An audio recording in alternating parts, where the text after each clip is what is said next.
I'd like to, at this time, my sister, Janelle Austin, has taught me how to let people self-introduce. And so I want to let my guests self-introduce, but just by way of bringing them on screen, bringing them to the stage, as it were. I want to welcome Pastors Dawson, Pastor Smith-Pollard, Pastor Fisher, Pastor Crawford. These are individuals, again, I just like to go around town and tell people that I know them. When they do their thing, when they are shots fired, as they on TV and as they writing stuff and as they expand in studios and getting awards and doing album shoots and cover shoots, I just like to go around and tell people I know them. That's all. I just say I know them. And so I welcome you, my friends, my colleagues, to a conversation today. I'm excited. I've been looking forward to today. So I want to let each of you just kind of talk, just introduce yourself just briefly, and then we're going to get into the work. We're going to get into what you're doing, what's going on in your communities. I really want our fuller audience, as we've got upwards of 60 plus people logged in right now. We just want to be able to allow our fuller verse, as I call it, to hear some of the work that you're doing, to hear where you are, to hear what you're doing, to hear your passion, and even to hear why you do or what you do. So first things first, rest in peace, Uncle Phil. First things first, let's go ahead and let's do self-introductions. I'm going to go in the order that you guys are on my screen. My sis, Juju, come on, talk to us. Good morning, everyone. I am Reverend Dr. Najuma Smith-Pollard. I am Los Angelian, been here all my life. I'm the pastor of Word of Encouragement Church here in Los Angeles, and I am the Assistant Director of Public and Community Engagement at the Center for Religion and Civic Culture and the Cecil Murray Center at USC. And I'm just glad to be on with you all. And I just turned 50. That's right. That's right. She's celebrating. She's celebrating too, y'all. She's been celebrating since, I think, December. I think like November, December. That's when I started seeing the celebration posts. Next up, my sister, Pastor Dawson. Come on, talk to us. Thank you, Dr. Radcliffe. Hello to everyone. I am Reverend Sandra Dawson, Esquire. I say that because I'm so glad that I am retired from that. And now the full-time pastor of the New Mount Calvary Baptist Church in Watts. We're located in the Watts Willowbrook area in Los Angeles, where we've been for almost 60 years. And it's so good to see my friends. Everyone here are my friends. And I'm just glad to see all of you guys. And thank you, Dr. Radcliffe, for this opportunity. Absolutely. Absolutely. I see the chat feed. Y'all already setting the chat up. Y'all trying to break the internets. Don't break the internets on us. The one and only, come on, Mike Fisher, Pastor Fisher, please introduce, say something. Beanie Man. No, okay. My name is Dr. Michael Fisher, and I pastor in Compton. Greater Zion Church family used to be Little Zion Missionary Baptist Church. My father organized and founded it back in 1954, first Black church in Compton. And I also serve as the president for Pastors for Compton. And I am also a recording artist by the name of J Kingdom. Go look me up on iTunes. Come on.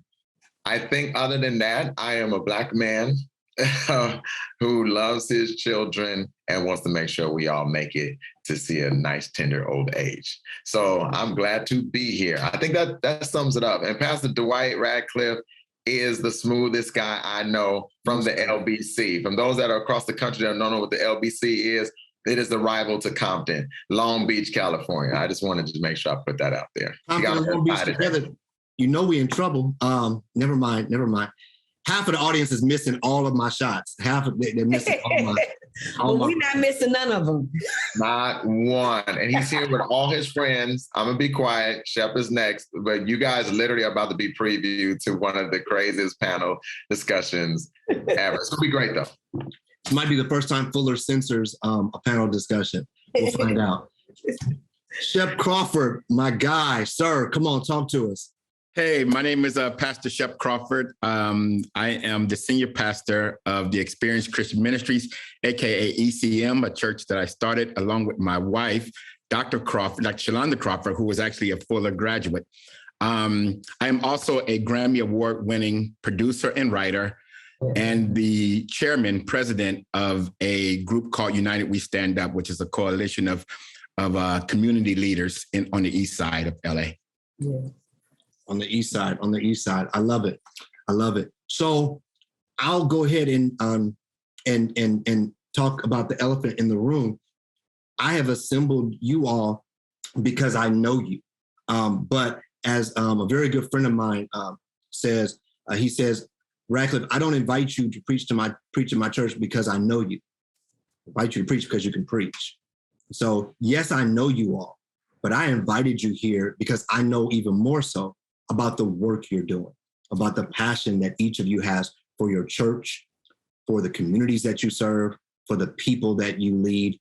And you all, in my humble estimation, seriously embody the legacy, the life, and the ministry of Dr. King in so many ways. And so I want to shift gears and let's talk about, what do you see? Not yet necessarily the work you're doing, but we got Compton, we got Watts, we got LA, we got the East Side. What do you see as some of the most pressing needs right now in your communities? And it could be in the city where your churches are, it could be in the communities you live, in cities or communities where your parishioners live. But talk to me about, what do you see some of the pressing needs? And y'all know we ain't raising no hands or nothing. Somebody just jump in. I can jump in. And I know all of our friends and colleagues will add to this. For me, I think it has to be hands down resources and advocacy. There's a lot of money out there. There are a lot of programs out there, and it always seems to kind of keep missing our community. And so we need them to be intentional in targeting our communities with programs that can help to turn, right, our communities around and set them up to be able to compete on a national level. Secondly, I think it's advocacy. I think we need people to advocate for us outside of our communities, outside of looking like us. And I think that nothing changes until we start having allies that also share the burden of fighting for people that you don't necessarily have to know to be able to advocate for. So I'll just stop right there. For me, it is definitely resources, jobs, programs, and then we definitely need advocacy. Somebody else? The needs are so great, but I'm gonna start with this. We need to find a way for Black folks to stop dying. A lot is killing us, right? Pandemic is killing us. Violence is killing us. Poverty is killing us. Economics is killing us. The stress is killing us. That's the need. Like, how do we slow down the death of Black men and Black women and Black children and Black teenagers? Because we cannot thrive unless we figure out how to stop this senseless death that's happening all around us. And then the volume of death that's happening around us is also lending to, the mental health of our communities and the stress of our communities and the trauma. And so that's what's on my heart. What's been heavy on my heart is like, how do we help us stop dying? And I'm not even saying killing us, because I don't necessarily think that it's so much Black folks killing Black folks as it is so many systemic issues lending to the death of Black people. Yeah. If I can jump in real quick as well. First of all, ditto to everything that's been said. It's a huge issue. It's a huge problem, specifically for Newmont Calvary, where we sit, where I pastor. Homelessness, I would add to the list. Homelessness and the resources that are needed to help those who are homeless. I would also add employment. I think Pastor Fisher already mentioned that about jobs and job training. There's a food desert. The ability to find, healthy food. And we're just full of fast food places, and there's nothing, it's a food desert here, so I don't have to go all into that. But then I had another thought, so maybe I'll let everybody else talk. Because when you asked me the question, I actually kind of flipped it a little bit. And so I don't want to be non-responsive, but what came in my mind was, historically when Dr. King and the movement that he was a part of, the church has always been at the forefront, the Black church, of these types of movements. And my colleagues here, they all are very, steeped in community work. But I think one of the needs that we have right now is in our communities is for the community to support the local church. Mm-hmm. I think we've been there for them. And I think this is a good time for them to be there for us. And what do I mean by that? Churches have experienced a lot in these last 2.5 years, the local church. And so I think it needs to be said that it's also a good thing for the community to see ways that they can support the local church. Yeah. And Shep, before you jump in, and this is another reason why I was very deliberate about gathering you all, because so often the conversation about the Black church in the community, whether we're talking about activism and social activism, or whether we're just talking about community, so often the church has a negative stigma, has a negative stereotype. People are leaving the church, the younger generation, this, that. But there are multiple examples of thriving, healthy churches and leaders in our communities doing solid work that need the support of their community. So I affirm and amen to that. You didn't derail anything. I affirm and amen, assent to all of that. Shep. Yes, I would say in addition to everything that's been said, and this particular question and conversation could last for a long time, but I would say the community needs identity. And I think that would heal a lot of, to Dr. Najuma's point, I think it would heal a lot once we know, particularly the Black community, to know our identity, not just as kingdom citizens, of course, but our African roots, as well too.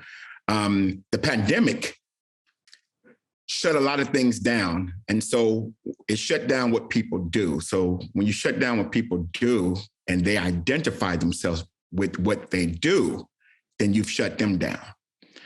And so we have to bring an awareness of identity that is not because of what you do, but what you do is because of your identity, right? And your identity can never be taken away. So I think a lot of the things that are happening right now, particularly crime, and it's just a lack of identity.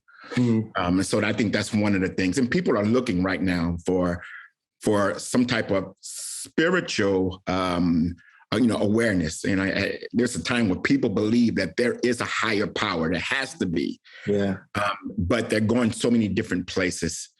So I think that we really need to make them aware of their identity and God's identity inside of them. Yeah. Y'all triggering all my soapboxes. I literally, y'all are triggering all of my soapboxes. So let me throw my soapbox in now so I can get out the way. But I think part of what you're saying, this need for identity, is also rooted in us understanding that a lot of our theology, a lot of the things that we think are remnants and left over from slave-holding Christianity, not Christianity, slave-holding Christianity, that has made us allergic to so many things that is part of our identity and part of our diasporic culture. And so anything that looks African, right, we have a knee-jerk reaction to it, and it's demonic, and and we have to exorcise ourselves from that demon, because it is absolutely 1,000% possible to be unapologetically Black and unashamedly Christian. And we have to figure out what that is. Yeah, absolutely. I'm going to try my best to be really great on this panel. Please don't try your best. Don't try your very best. Just try a best. Yeah. A best, because you just slipped at least twice. What you just said right there, I'm not going to jump ahead of you. I'm following as you lead, big bro. Sir, come on. Because I think that is so important, right? And I think it encompasses everything that we're asking for, right? Is that we exist.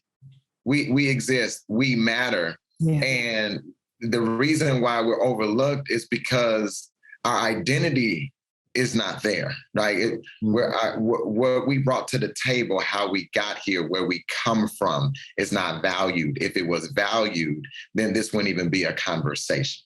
Yeah. This wouldn't even be a discussion. Yes. The fact that we still have to prove the point that our culture, our ancestors built this country. We come from royalty, and God has always been with us. See? So, God uses trials in order to bring back a people to himself. That means that we were always a part of him. And so, nonetheless, yeah, that just struck something in me, because I think that until this country recognizes that we matter, and then until we now search out our identity and how much we matter, then we'll still have these conversations about how our communities are not getting the resources and the things that we need. Right.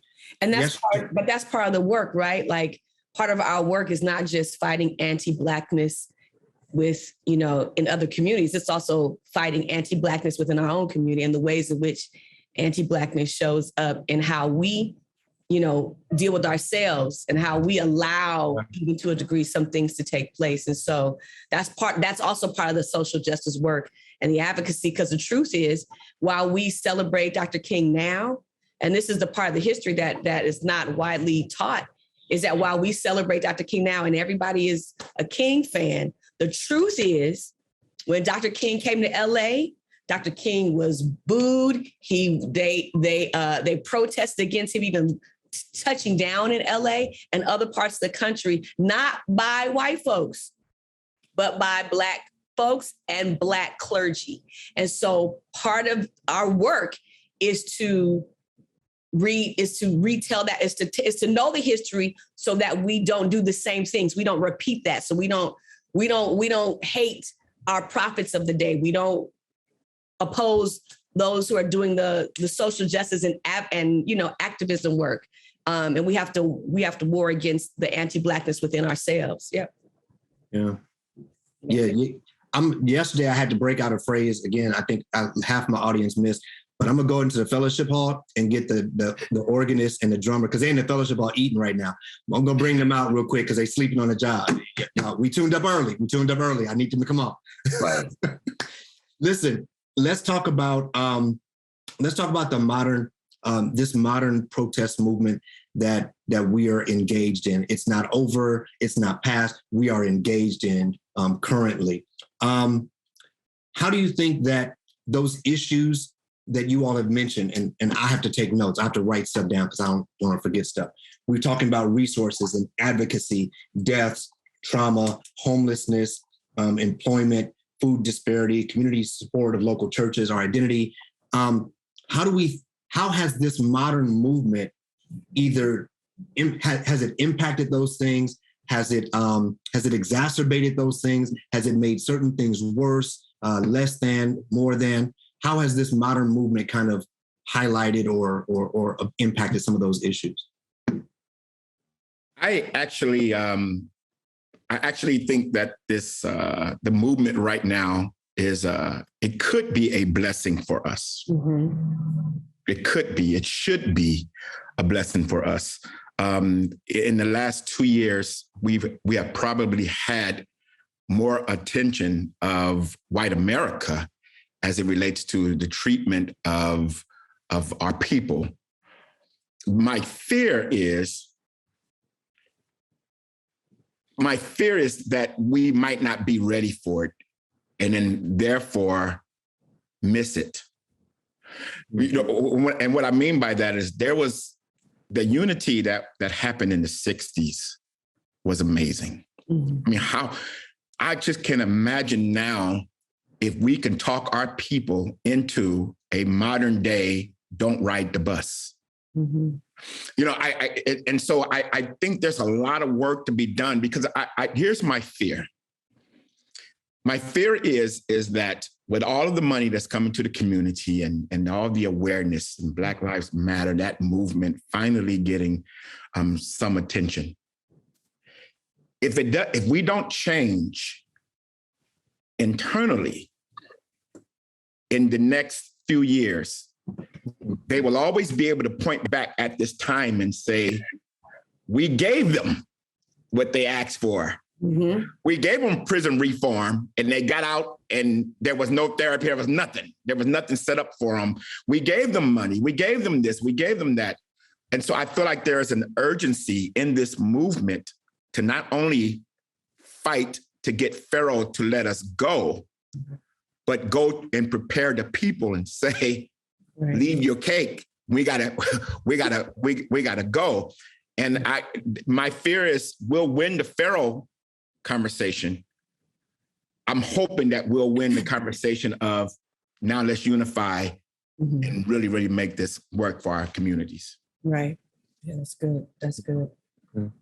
And Pastor Shep, I think that it will help if we started having more of a spirit of unity. Mm-hmm. That scripture is so powerful, how good and pleasant it is for brethren to dwell together. Yep. And the power is, it talks about how the oil can flow. Yeah. The oil will never reach the ground if everyone's not on one accord, right? And so there is commanded the blessing, right? And so I think that what has to happen in our communities is we're going to have some serious discussions about death to ego.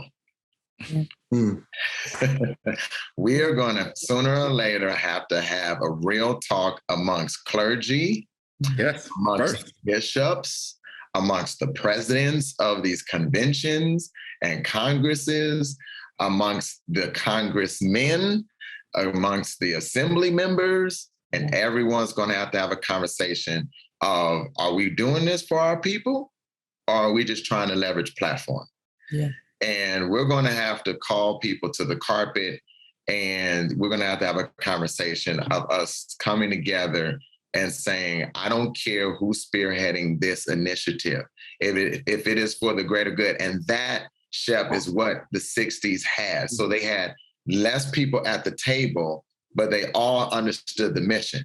So it didn't matter who got to the table. Everyone was singing the same song. Everyone was in the same choir, right? All the choir could sing lead, But now we have the seats that are open, but we can't really trust everybody that gets in the room.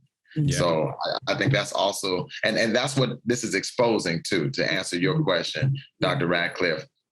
This moment is exposing that. So go ahead, sis. Go ahead. I'm sorry. Jump in. Double dutch. Go. But I wanted to just say, and that is what you talk about, the people being in the room. Some people can't even get in the room. Right. And even among our people, as Pastor Najuma was saying, we have to fight against how we are oppressing one another, even in the space of the movement. We see it with gender. We see it with, yes, ma'am. We see it with Age. I'm trying to say age. We see it with the LGBTQ community, how we're oppressing within the movement. And I think it starts with faith-based leaders. I was glad to hear Pastor Fisher talk about the unity and Pastor Crawford, because when the screen went up, the first thing that went through my mind was, this is a beautiful collaboration. Mm-hmm. This is a beautiful and powerful collaboration. Right. Why can't we do more of this? Right. We can do so much more if we would all come together. So I know I'm saying what everybody else is saying, but I believe it starts with faith-based leaders. And so those who are students at your institution, those who are getting involved in this, have a spirit that you want to have collaboration and work with people. Ministry is very busy, but it's really important to have that unity. And that, I think, is different now, way different now than it was in Dr. King's day, as Pastor Fisher pointed out. The late Reverend Dr. James Cone was on a panel one year, one of the state of the Black Church, one of those big things that Tavis and them were hosting. Yeah. And Reverend Dr. Cone, in his very diminutive voice, just his slow voice, he said that, what was going on with the panel. He said, this is great. And I'm paraphrasing. He said, but we need more of this without the cameras. Yeah. We need more of this. He said, but the problem is we don't show up unless there's cameras. Right. And again, the reason why I reached out to you all is because you all are in those rooms. There's movements and things that you're doing that people don't know about. So they're used to seeing you. People see your social media stuff. They see the new layout at New Mount Calvary. They see the new album. They see this. They see the social media stuff.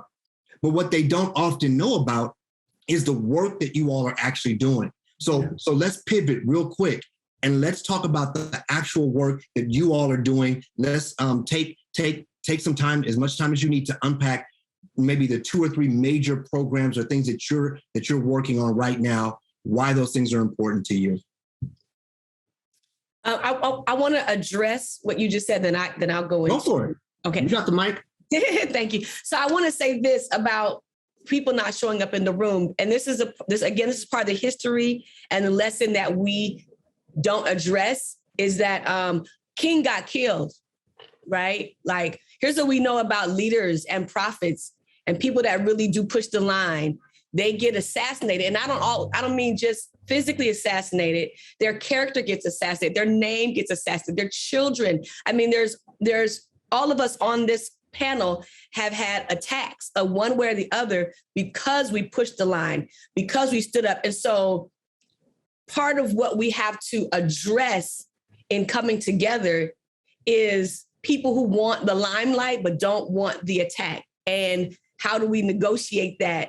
And you know, we're quick to quote Dr. King, but also Dr. King said, I've seen the promised land and I'm not going to make it with y'all. Like, we don't quote that part. Like, you know, he said, I'm not going to make it with y'all. I saw the promised land, but I'm not going to make it with y'all. And so part of what we have to deal with is that this coming together and change is going to require people who have a spirit of, and even if they come for me, I'm still going to be on the front line. Yeah. And that's what has to be, that is not something that's learned in reading a book. That is something that is ingrained. That is something that's part of a call, but it's also part of witness, right? So bearing witness to others like ourselves, all of us bore witness to somebody else who put their life on the line for the movement. Yeah. The movement really is a life on the line process. So I just want to give redress to that and encourage those that are watching who are saying they want to be on the front line. They want to be part of a social justice movement. We need you to make up in your mind, you don't mind putting your life on the line. Mm-hmm. And it doesn't mean your physical life, but your name, your career, your family, even like those things you have to be. And this is also to those who desire to be allies of the movement. I remember having conversation and telling some allies, like, if you're not willing to put your name and your brand on the line, then you're not willing to be an ally. Because a real ally puts himself on the line. So that's about it. So the base of my work right now comes out of the Cecil Murray Center at USC, where I am tasked mainly to make sure that we are equipping and training and resourcing faith leaders across Los Angeles and abroad with whatever is needed at this point. It's almost whatever is needed at this point to really do the work of civic engagement, public policy, strengthening their church, strengthening the faith community. That's like the base of my work, in addition to working with all of these people on this panel on niche issues around police brutality, around health inequity and things like that. But what I have resolved personally is God wants me to use my voice. And so that includes the pulpit, that includes writing, that includes showing up in spaces and using my voice in whatever way it's called for. So that's it in a nutshell, and I'll pass it to whoever wants to go next. Thank you, sis. Thank you. Any, rock, paper, scissors. Okay, Shep. Okay. So I am in, I'm of course the church that I pastor, ECM. We're a church that specifically go for people who are either tired of church or really never been a part of one, right? So we gear our ministry specifically, purposely, intentionally towards them. So we're very seeker sensitive, and that has kind of been my mission on that side, is going after the crowd that feels that that God doesn't care about them in the state that they're in. On the activist side, I'm definitely a friend of the community. Particularly, I'm involved in reforming the gang culture. And so one of the things that I have been doing is I have been meeting weekly, even sometimes even more, with gang members or ex-gang members who are influential in their neighborhoods at what we call peace table talks. And we do them on Thursdays. Now we're on Zoom, of course, but it's pretty much, empowering those same kings to go back into their community and affect it in a different way, or in the way the gangs were supposed to do at the beginning, and that's protect their communities.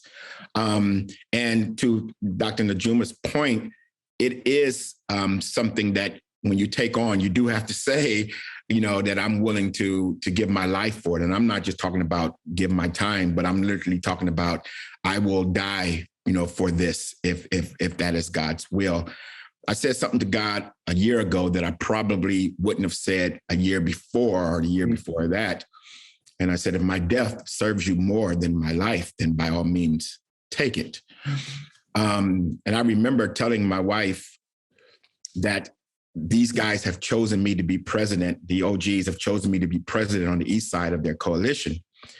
And I wanted to run it by her, and we were at dinner. And that next morning, she was getting ready for work, and she says, I asked you a question. She said, do you think it was God's will for Martin Luther King to die the way that he did?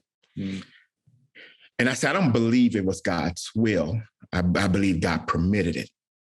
I said, I don't believe it was God's will. That's, it's an evil man who did an evil, thing against a great man. But I understood why she was asking. And so I say to anyone who is listening, you got to find your passion, because there's certain things I won't die for. Right. So you got to find your passion. You and I can watch the news at the same time, and something can affect you that don't necessarily affect me. Right. Yeah. And so you got to, when the Bible says that he would give you the desires of your heart, I believe that. I believe that he will point you in the direction that you're passionate about. And whatever that is, be willing to go all the way. And if we can get everyone to find their passion in this community work, because there's several different avenues, if we can get that happening, then we can be more effective in the community as a body of Christ. Yeah, this is good. I mean, it makes you almost speak in tongues. The spirit is like, no, for real. You can feel the spirit, which is a whole nother conversation. That God cares about justice. So for me, I think my whole mantra would have to be accountability and responsibility. So everything that I do and I'm a part of is about bringing people to a level of accountability, making people responsible for others. So with the church,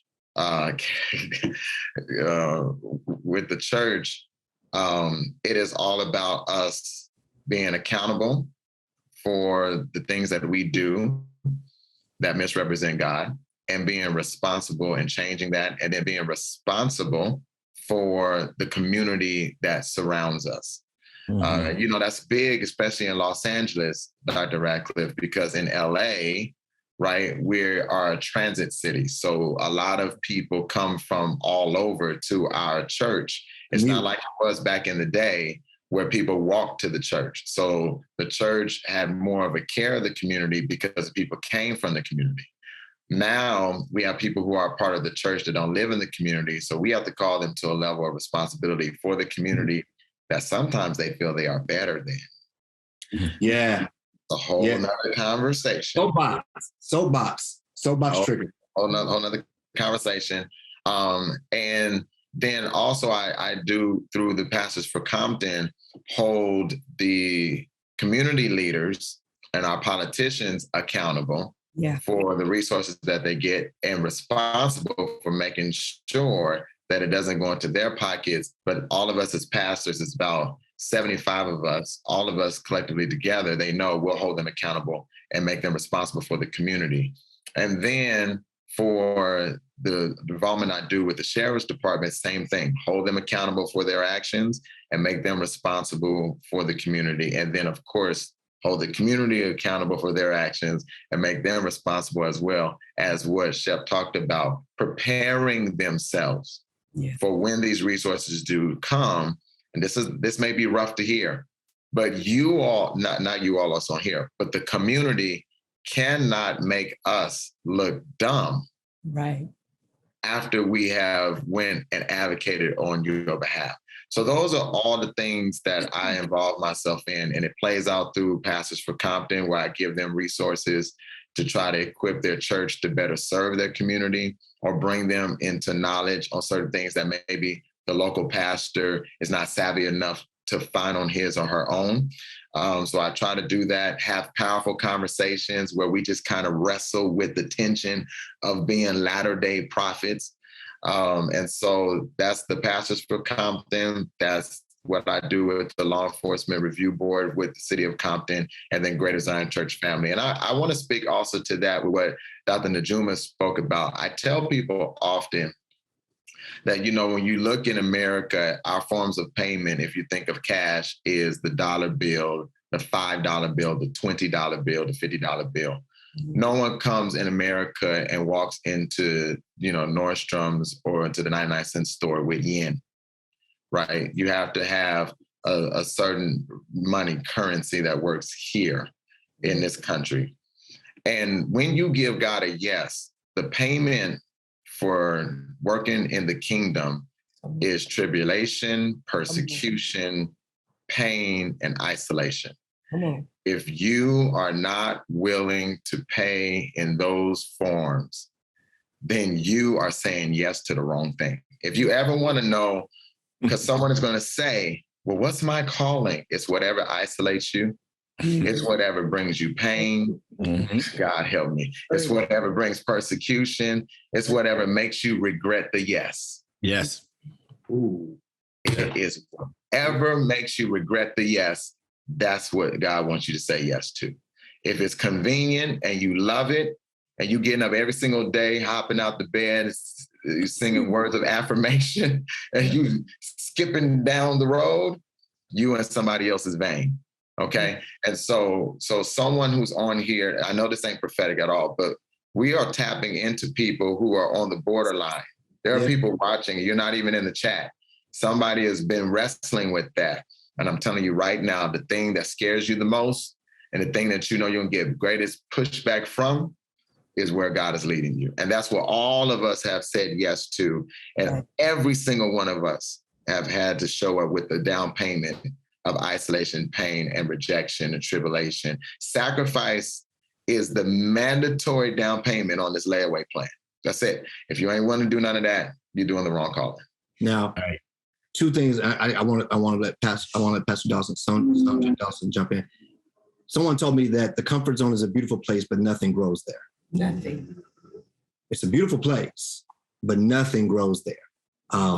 And so, yeah, we've got to be willing to. And then the last thing you said, layaway. Don't nobody know about no layaway. Don't nobody. No, actually, it's called Afterpay. Yeah. It's called Afterpay now. Yeah, it's called Afterpay. I just found it out. I told my young people, don't Afterpay God. They get the shoes, then they pay after. Layaway is when your mama, let me help the audience, is when your mama said she wanted to get your Christmas stuff in April. So she went down to Zodi's and Fedco and Woolworths. Rewards. All those stores that don't exist anymore. Fedco, bro. Fedco, come on, man. She went and picked out your clothes that ain't even gonna fit in December, but she went and took them to the back counter because the layaway was always in the back. Yeah. The back counter. She put $20 on that every month until Christmas. Don't nobody know about no layaway. Yeah. Pastor Dawson, come on. What are you working about? What are you passionate about? Well, you know, I'm for right now, I'm being blessed listening. Right now, this is like therapy. So I want to thank you because it's helping me. It's helping me. Now, I don't know about these 90-something people on the thing, but it's helping me. So thank you all for your words. I want to say, want to take from something Pastor Fisher said about what is your ministry all about? So it made me think. And if I had to pick two things, I like that idea. It would be equipping and expanding. Yeah. I believe that I have a ministry to equip. Yeah. And so in this season at New Mount Calvary, we have been continuing to do the work that we've done since my father started the ministry almost 60 years ago. But we are equipping people in different ways because it's a different season. Yeah. It's a different time. And it requires different tools. Mm-hmm. We have got very involved in COVID vaccination work. We actually have provided staffing in that regard, and a lot of resources, a lot of time we placed into that to help the community in that area. We've been helping different schools to use our facility to help, with children and educating children. So we tend to help wherever we need to help. Another area where we are doing a lot of ministry is grief and bereavement. And as Dr. Najuma mentioned about the death in our, it's just everywhere. Mm-hmm. And so we've done a lot of grief workshops, grief panels, I've done a lot of funerals and other things, things like that. So preaching and teaching on grief, we've done a lot of that here as well in this whole vein of equipping. Now, I also have a parachurch organization that I started almost 20 years ago, if you can believe that. And June has been almost 20 years because she was part of our founding group, Sisters in Ministry, and we support, equip, and empower women clergy. And so working through that group, we offer training, really just being there for one another and supporting one another. So I have that group as well that I work with and continue to work with. And then on the expanding piece, we've in the pandemic, we have continued our renovations here. As Dr. Radcliffe mentioned, we were able to pivot out of our sanctuary into a recording space that we'll be able to use after our sanctuary is completed for other projects as well.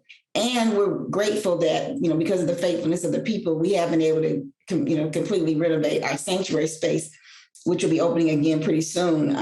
As Dr. Fisher, I know he renovated his as well. So the expanding piece, I think also last point on that is that for our church, we have expanded in this area of social media and the digital space. And we've been stretched in pastoring in a pandemic. Yeah. I don't know if Fuller is going to have a class on it, but if they do, I'll help. Because somebody need to talk about this. Yeah. This is, I on March, whatever that was, 15th, when we had to shut down or when we closed our doors voluntarily. That was the last Sunday, March 15th. Whatever that was. The very next day, I became a social media personality, a talk show host, producer, a preacher. Yep. It just all these hats because of the pandemic. Yeah. That nobody tells you about or prepares you for, but thanks be unto God that we have the resources and the people to help in that area. But that has really been the bulk of the work, and really just trying to walk a people through this season. I am one who loves being a local pastor. I love being a local pastor. I want to equip the people. I want to talk to the people. I want to be with the people. I want to help the people. And that takes work, heart, and passion, as my fellow panelists have alluded to. And it that probably is for me the hill that I would die on, is to be the person that wants to be at the church, the local pastor, helping to bring up a congregation and walk them through this pandemic. And that has really taken up all of our time. Yeah. And before you go, Dr. Racker, I want to say this real quick because I want people to notice what's on the screen, even with you. Because, a lot of y'all may or may not know, my attachment to Dr. Radcliffe was that literally when he was a youth pastor, don't. Well, this was, he's helped radically save and shift me. So I just want to tell him thank you. I won't make him cry on here. But I want to point out that what you're seeing on here, though, is that this is a season where you must be prophetic and priestly. Yeah. It's not either or. Yeah. So those that are watching, I'm telling you, no one moving forward will have the option to be either. They must be and, right? You're watching us be prophetic, and we're going to pray, and we're going to have a shut in, and we're going to pray till 12 hours. We're going to do all that. Yeah. And we got to show up to the council meeting, you know? And what I think, and I believe what a lot of things that have hurt the church is that most people come out of seminary sometimes just concentrating on being prophets. And just, they come out just wanting to focus on building a church, preaching sermons. But in moving forward, that's why this discussion is so great. That's why Fuller Seminary is always at the top of the game. It's because coming forward, you're going to have to know how to navigate both spaces. Absolutely. You have to know how to be able to talk to the Lord and talk to the councilman. So I just wanted to go ahead, Dr. Radcliffe. Yeah, there was something that you said, Pastor Sandra, and I want to, Shep, Fish, and Radcliffe are going to shut up for the next couple of minutes because I need Juma and Sandra, I need you all to talk about the challenges and or the necessity for the voices of women in this season right now. And a question came up yesterday in yesterday's session, and just so we're clear, Fuller and Dwight Radcliffe fully endorses the affirmation of women in ministry. But I don't think, like I do in my class, when I teach Intro to Black Theology, there's a session where we're talking about women as theologians, and that's not me mansplaining for them. I make space for those scholars to speak on their own. I want you all to just take a couple minutes each maybe and just talk about the necessity for your voices, for the voices of women in this season, in this day, in this time. And I will go first, sis? Myself. You want to go first? I'm sure I don't mind going first. Yes, it's necessary. Okay, so that's the answer to that question. Yes. Right. It's very necessary. It's not always very easy. It is still challenging. I've been doing this almost 20 years now. And so, we're kind of the aunties, if you will, at this juncture. But it has been a beautiful struggle. That's the way I describe it to people. It's been a beautiful struggle. We can't sit down. We can't stop. We can't shut up. We can't do any of that because the victory certainly has not been won by a long shot. There are a few of us who have ascended for various reasons within the faith community, but there are not nearly enough of us that represent the congregations, which are a majority women. Right. Our challenges are not just with men. In fact, quite honestly, some of our hardest challenges have been with women. When you were saying about, the brothers on the panel not speaking up, I feel like, they can say something, they've seen it. They can bear witness, if nothing else. We have seen it. So, I've been supported and backed. I came in with a lot of support, an unusual amount of support because of my legacy. But that does not mean that I would stay here and I would still be here. I've had to do the work, and I've had to do sometimes triple the work. You got the Black tax, then you got the woman tax. Now I got the age tax. So, it's a lot going on.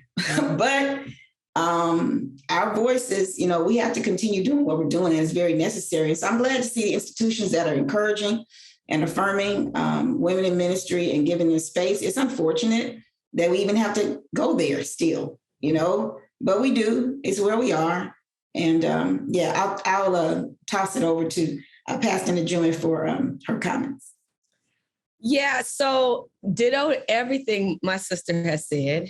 And I just want to add that one of the things that I learned or figured out early on in ministry was that my mere showing up in spaces, like just to show up at a meeting or just showing up at a conference is disruptive. Mm. And not because I've said a word, not because I've done anything yet, but because of my femaleness. And so navigating that has been very interesting, because you walk, I mean, you enter spaces knowing that, you know, I'm about to disrupt the room, and I ain't say, y'all ain't heard me speak yet. So there is a, and this is to all of the women who are on and who will watch the replay of this. You have to know who you are. Like, you got to be real clear about your call, real clear about the work that you've been called to do, and real clear about who you are, because you will automatically be a disruptor when you come in the space. And what do people tend to do when they feel like their space is disrupted? They defend against it. They rage against it in very maybe sometimes covert ways. And so you have to know who you are, and you have to really be okay with being a silent disruptor just because you showed up in the space, and then learn how to leverage that in those spaces. And to Pastor Dawson's point, you know, she and I had to earn our doctorates to be called a doctor, and still have to tell people there's a doctorate in my title, whereas there are people, and I don't really care, but I just know that there are people that, so that actually didn't do the work, but they get that acclaim, they get that title. And so there's a level of knowing that you got to do the work. You got to show up and have the work done.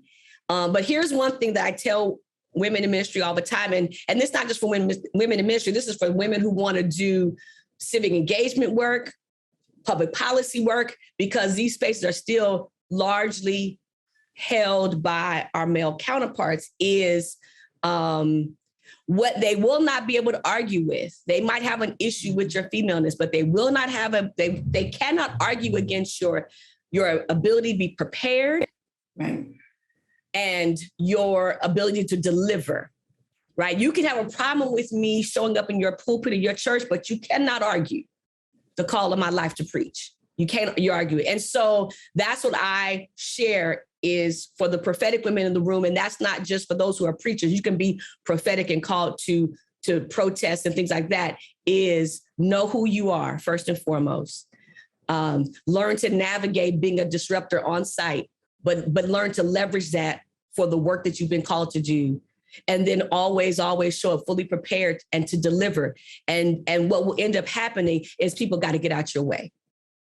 Because when you show up like that, you really can't stand in a person's way. And that's what our foremothers taught us. That's what the Ida B. Wells and the Fannie Lou Hamers and the Rosa Parks, that's what they taught us. And I did an essay one time on from 3/5 to a whole, and how women were considered 3/5 of the movement, but but they were really the movement, the undergirding of the movement.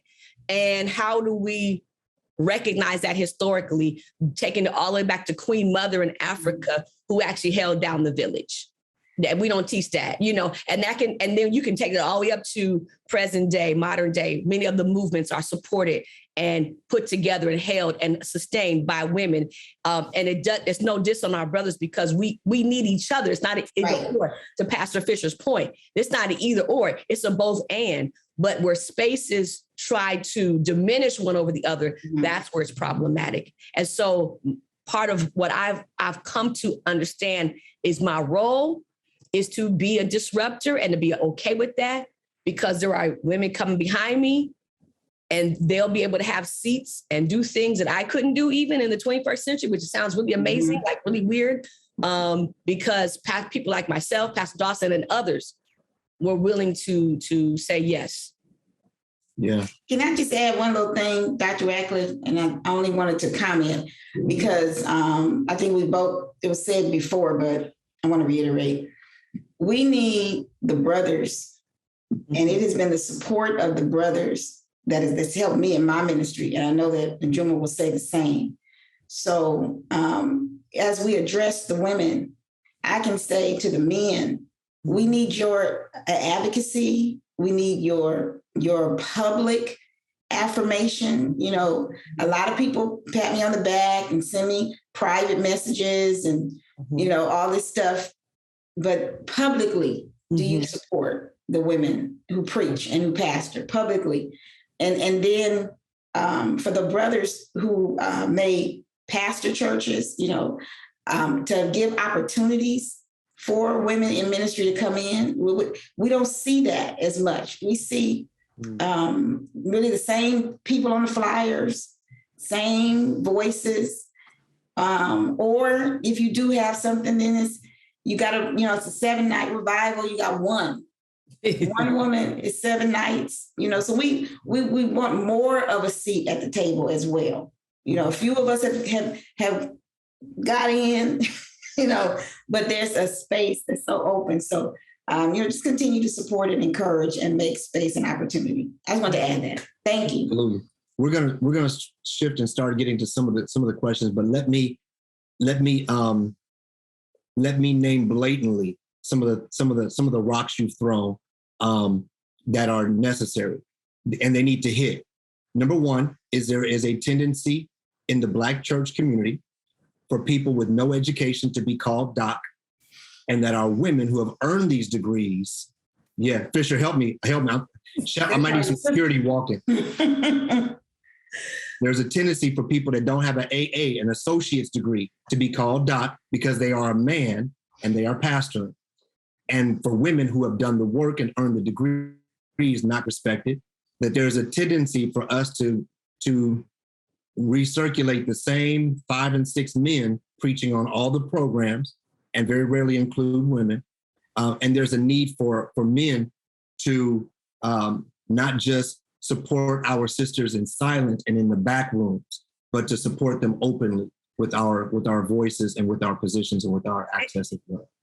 And can I say something, Radcliffe? And I just want to give a little context to why this conversation is important. Because the Black church has to heal from this oppression within itself. If we're going to continue to sustain and maintain and really change the world around us, we have to change the world within us. Like the Black church has to do better. And how does this relate to Dr. King? Because even Martin Luther King acknowledged the women that were part of the movement, right? While others didn't want to. He did that, and he didn't, you know, and so it all works together. And the Black church has to work on its own oppression as it continues to work on the oppression in which we experience in the world around us. So that's why this conversation is important and relevant. So we as a whole and healed can continue to change the world around us. And that was also part of the work of the movement. Amen. Let's go, Reverend Dr. Bishop Fisher. Somebody was asking from early on when we first started. Someone was asking if resources are available. Why is it that sometimes the community is not going after these resources, and where is the lack on our part to appropriate these funds? So they're asking, why is it that if resources exist, why is it that our community sometimes doesn't go after those resources? And then is there a lack on our end to make sure the funds are handled correctly? Okay. And before I get to answering that, I want to piggyback on my 2 big sisters, who they know I ride or die. Me and Shep, we ride or die. We know. I will catch your fade, right? And so those that don't know what that means, God bless you. But I wanted to say this part, that, and it won't change if it's forsaken, which means that the Black church, the pivot that needs to happen, won't happen if people get frustrated and then just leave and abandon it. You know, we need you to stay in the church in order for it to make the pivot. I just wanted to say that piece. To answer that, as far as the resources, if resources are available, why aren't our communities going for it? Well, you know, the number one tool that unfortunately still seems to work is ignorance. You know, they do not readily make the information available. This is the reason why I try my best, and I honestly learned this from Pastor Najuma. You know, I hail from the department that she works for out of USC. She raised me up really into this mindset, and Pastor Sandra Dawson as well. They glean from me, but I glean from them. And Shep, who's always like awakening you,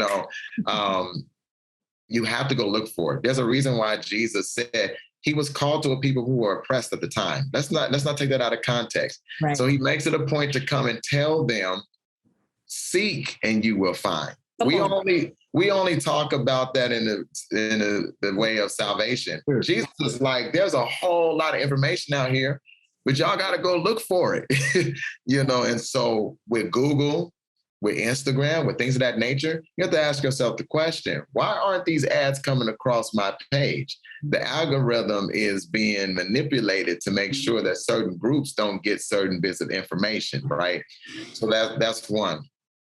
Number two, I think the reason why these sources don't ultimately get to the community, you got in trouble, so I'm just going to join you.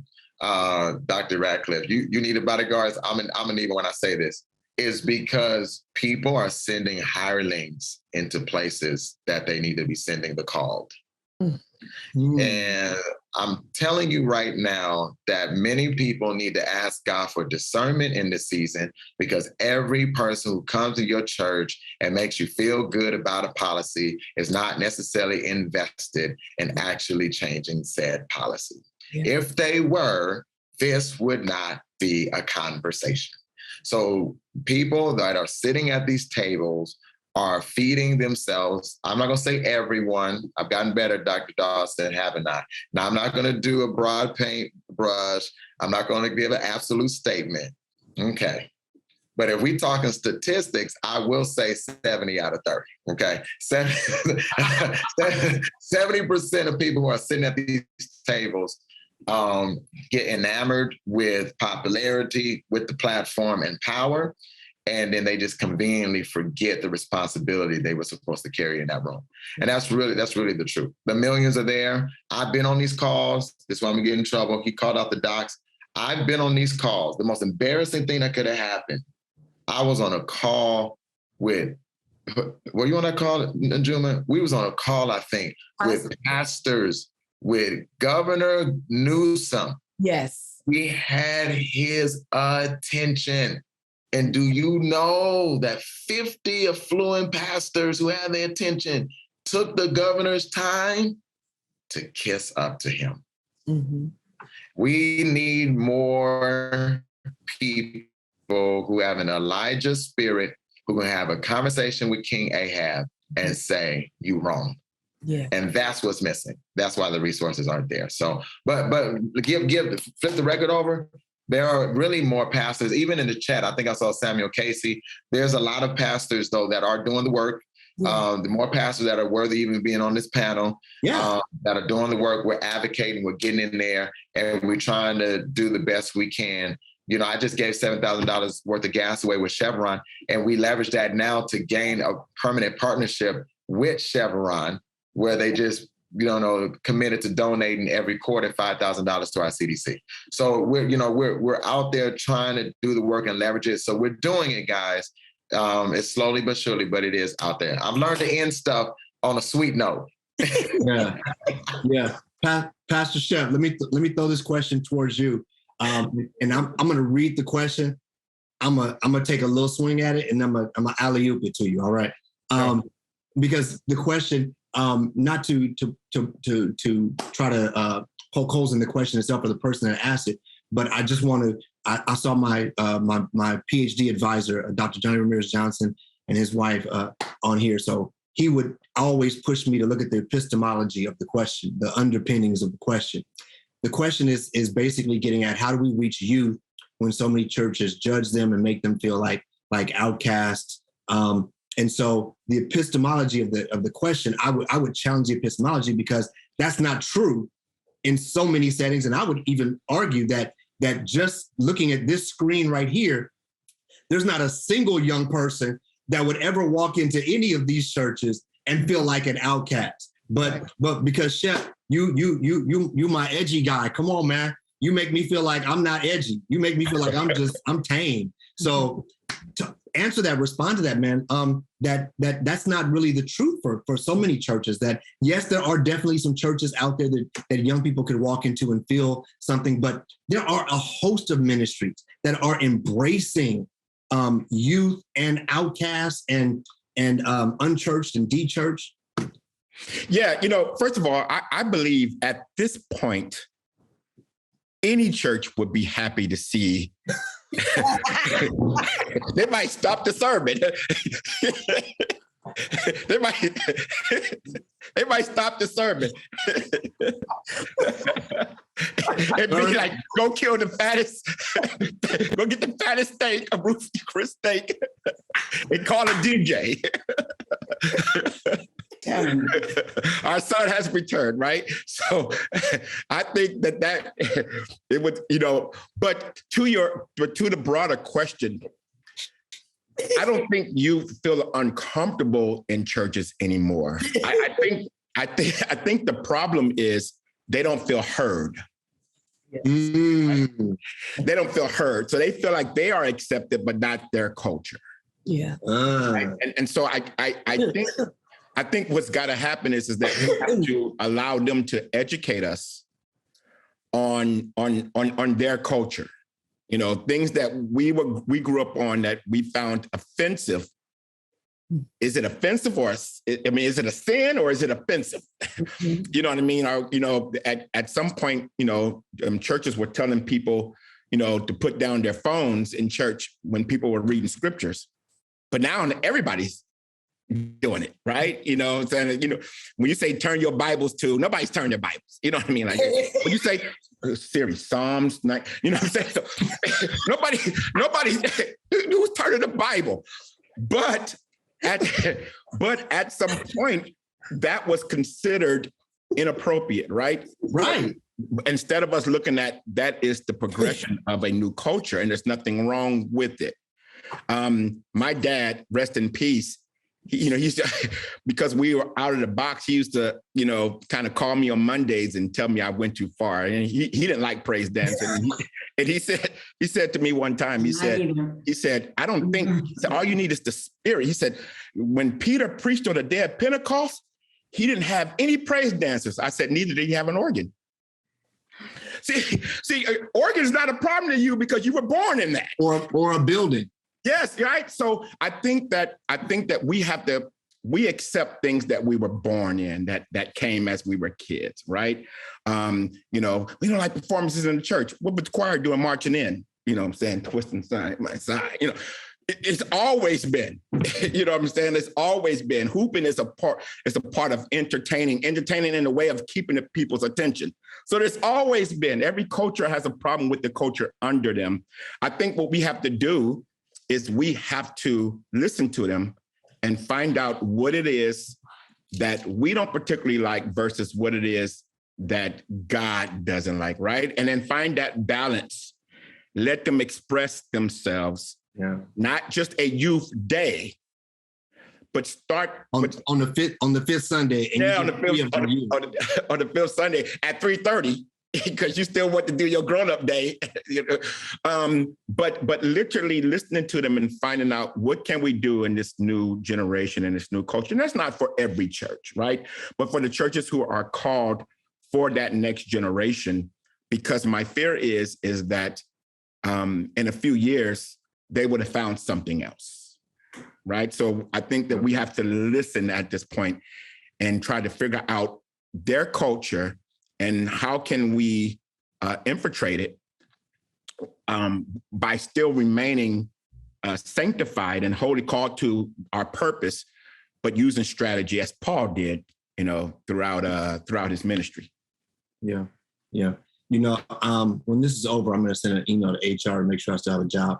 I noticed that the president of our seminary and our several of our key administrators are here. So I just wanted to acknowledge them and thank them for being with us today.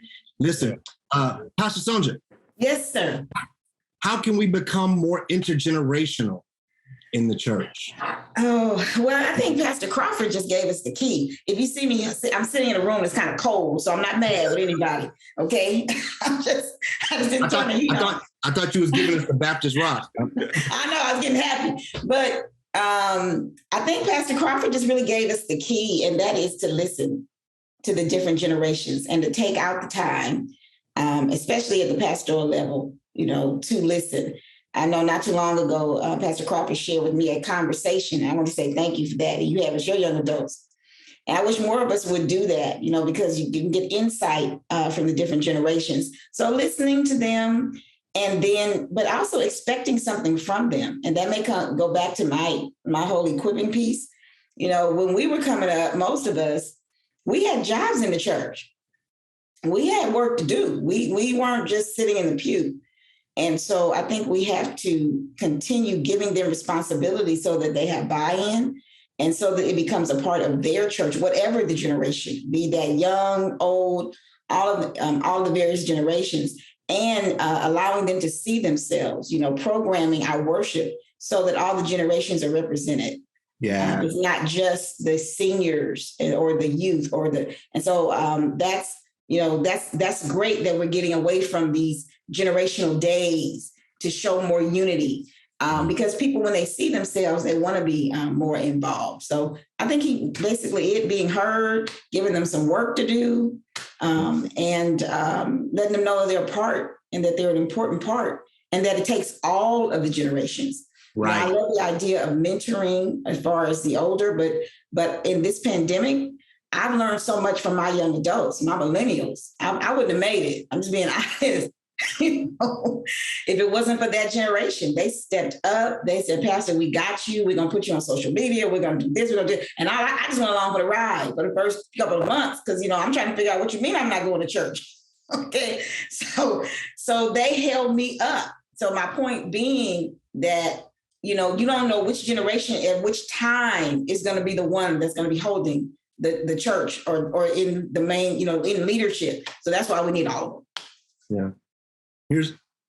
Here's a question for either of us to answer. And I want you to think about this one.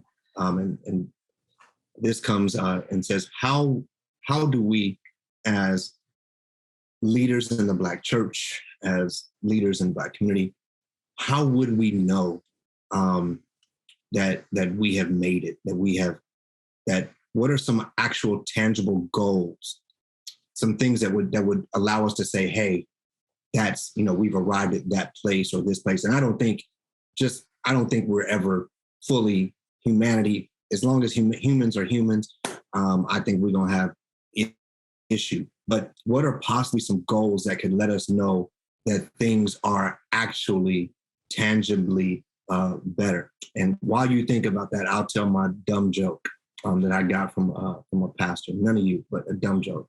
And it's just about humanity.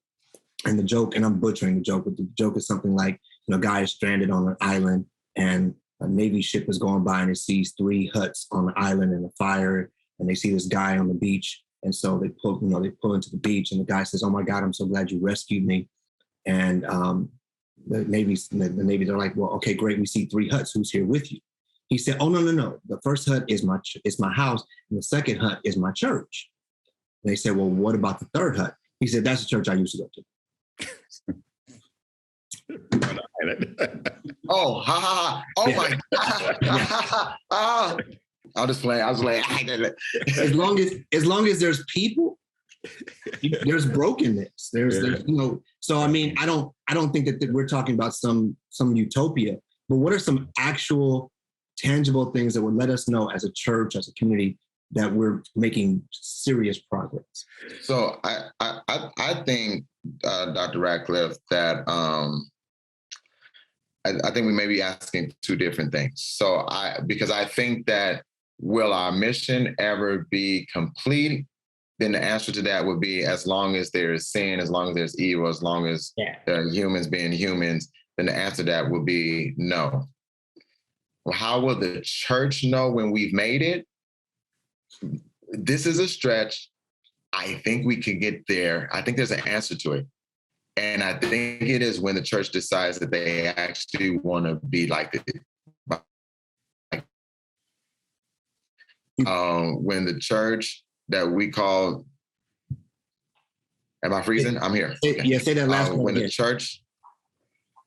the church decides that it wants to be like its founder, when it actually wants to be like Jesus, then we would have made it. Yeah. The church is so far from who established it, it makes no kind of sense. And this transformation of being like Christ is not going to happen at prayer meeting. Yeah. It is a choice. It has to be intentional. You have to make up your mind that you want to be like Christ. And so it's achievable because we saw it in Acts. But the moment ego came in with Peter having a problem with the Gentiles and, and all of that issue between Peter and Paul, and you see Peter no longer relevant, because he didn't want to make that pivot. I think the answer to that question, like how will we know when we made it, is when we're actually mimicking our teacher. And so that would be my take on it. The mission will never be complete, but if we start acting like Christ, I think that's the goal. Yeah, I actually love that because we are not, and I'm talking in generalities here, imitating Christ. His boys was kicking back, talking about who's going to be the greatest, and Christ was like, let me fix this. He knelt down and started washing their feet. And somebody had walked in and he said there was a king in there and there's servants in there, and somebody walked in, they would have bet everything they owned that Peter and them was the kings. Yeah. So Jesus showed us the way, like there's something inside of us that want to accomplish. And I don't think there's anything wrong with that. Jesus tells us in Matthew 6, I have a way to do that. If you do it my kingdom way first, then you'll get all that. I'm not saying don't go for all that. I'm saying go my way first. I'm going to get you that, and you're going to affect the kingdom, right? Yeah. And so I agree. The church, I think that we have to lessen our goal. And what I mean by that is, and Pastor Fisher said it earlier, if we can affect our surroundings, then we've done our job. Yeah. We already know that everybody ain't making it. we already know that. So that's not happening. So what is the goal if everybody ain't making it? You know what I mean? Jesus saved the world and then it's still not saved. So if the goal is, I think our goal has got to be that we find something, strategy, ministry, that we find out that it works. Then you've reached your goal. You just keep doing that on a larger scale as much as possible. When people in your community recognize you and can call you pastor and haven't been to your church, when people start to inquire about Jesus, not prompted by a conversation you initiated about Jesus, and they come to you and they want to know more about it, I think then you'll find yourself doing it the Jesus way. And then notice Jesus' conversations, he never beat people up for what they did. I mean, if I'd have saw Peter at breakfast, you know what I'm saying, after you denied me, I'd have been like, dude, what's up with that? I told you, you was going to do that and you did that. And now you're out here fishing. He never said none of that. You know what I'm saying? He saw Peter at the failure and sent him on a mission. Yeah. The first thing he did is send him on a mission. And one of the things that we as the church, I think, got to realize is that holiness cannot be the sermon initially. Okay, you going? Yeah, you met it. Paul don't get to it, and Paul doesn't get to it until to the 12th chapter of Romans. Yeah, you met it. He talks about after all of this. Now, let your response be. I think we have to help people find their purpose. Yeah, and then holiness is discipline. So once you find your purpose, Now you need God. Now you need to live a certain way. This is the reason why he doesn't want you fornicate. This is the reason why he doesn't want you getting drunk. He ain't trying to hit on your buzz. He don't want Satan to infiltrate legally. So we have to help them understand who they are and their purpose, and then get the discipline. This is what Jesus did. Yeah. This is what Paul did. Yeah.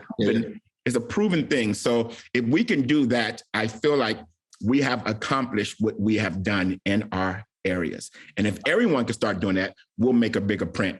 Got it. We got 5 minutes. Yep. So, Real quick, I think to add to what Pastor Fisher and Pastor Shep have shared, is that, freedom is not a destination like we think it is. It is a journey. And so it's not like, okay, I get to a place called freedom. Even though that is an ideology, that is not reality. Freedom is the journey. We're on the journey of freedom. So I'm constantly fighting for freedom. I'm always in the journey and the practice of freedom. And I can have freedom. And we know that you can have freedom and not be free, just as Nelson Mandela. He was in prison 27 years, but remained free in his mind. And so part of our understanding is that this work of justice work is not about destination. I believe our forefathers thought it was a destination, like let's pass a Civil Rights Voting Act, right? Like if we got that, we're good. But then now in 2021, we found they can take it from us and block us. And so, we're constantly on the journey. And we have to look at the movement work, not as a destination, but as a daily practice, as a process, as a journey, as a lifestyle that we're constantly in, because it's not a destination. And that's what gets a lot of people frustrated, but you have to understand that. Yeah, I'm going to give told my sis. Only thing I was going to say is that they were excellent. Everything said, ditto, excellent. There's nothing else to add to what's been said. But when you asked the question, what came in my mind was to share with people who are in ministry, pastoring, or whatever leadership you're in, that I believe God puts a spirit of discontent. It's good. Because that keeps us working. No matter how big our platforms, how big our ministries, how big our community impact, there is something there that says that we can do more. So if you feel that, know that that's normal. And I believe God has places that in us to keep us being driving and pushing toward our goals. That's all I wanted to add. And that's a prophetic ad. We have yesterday in chapel and tomorrow in our gospel celebration, that piece about discontented, about us being discontent comes up, that refrain comes up repeatedly. Listen, I want to say thank you to my colleagues who I have the utmost respect for, Pastor Sonja Dawson, Pastor Michael Fisher, Pastor Najuma Smith Pollard, Pastor Shep Crawford. Thank you all for joining us this afternoon. Thank you. In the words of the great prophet, thank you for coming. God bless you. Good night.